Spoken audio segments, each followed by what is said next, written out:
Here's my dirty little secret about playing with my non-gamer wife. Something other people either don't want to say because they don't want to scare off their non-gamer, or they don't want to make them feel dumb. It's this: non-gamers aren't very good at video games.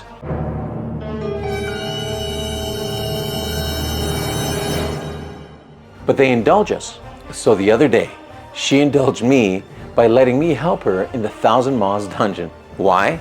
Because of a little thing called love. Psychologists call it pro-social behavior, when they take actions that are intended to benefit others or promote their well-being. I call it giving in, after being pestered over and over to play, and she finally does. And while we enjoy their acts of love by joining us in our hobby of video games, that doesn't mean it ain't work for us. If you're not watching them all the time, they're probably in trouble. And if it wasn't for us, gamer spouses, they would have died in the opening cutscene. And they'll never know how much work is being done just to keep them alive and how much danger they keep putting themselves in. If you have kids, you get this. 90% of what you do as a parent is keeping them from ending themselves, especially babies. It's like babies are trying to end it all. Now, to be fair, trying to control your character in a dungeon while keeping up with everyone else, doing damage, avoiding damage, doing your rotations to increase your damage, there's a lot going on. And as someone who's gamed for decades, you take those kind of skills for granted. So we took this dungeon slow, with me healing and tanking with her, still learning the ropes. I do also enjoy running the dungeons with my sons, all while making jokes. My friend can do it so extremely well. What? You have friends? I know. Oh! I do have to say though, the further we go along in the game, the better she's getting. Though she may not get out of the way of all attacks, at least she's recognizing that an attack is happening. And I'm getting better at using rescue too. So here are a few things I've done to help her with some of these dungeon runs so she doesn't leave feeling devastated and wanting to quit the game, as well as keeping me from constantly yelling, "Honey, move!"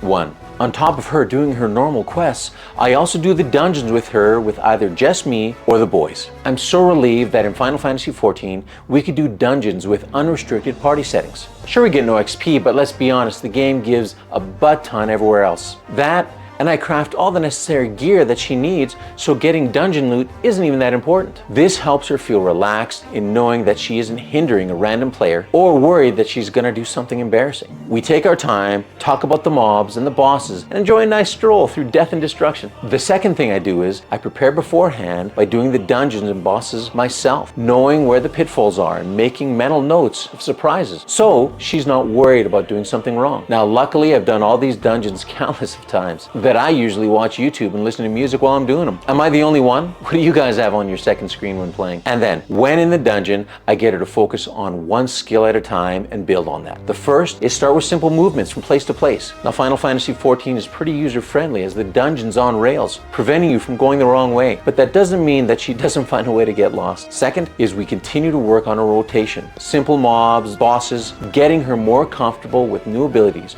weaving them into her attack. It's like what I say to my boys all the time. How do we get good at anything?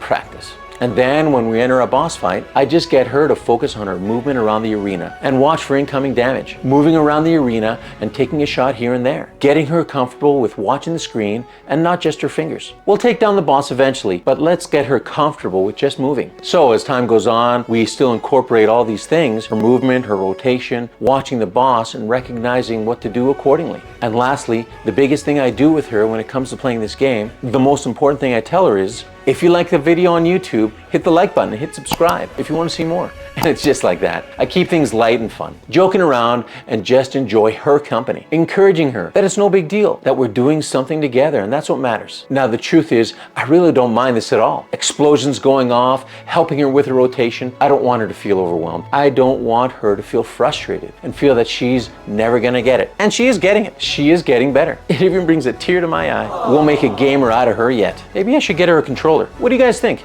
Now, the next step is I just got to figure out how to get her to make friends with everyone else in Eorzea. Any ideas?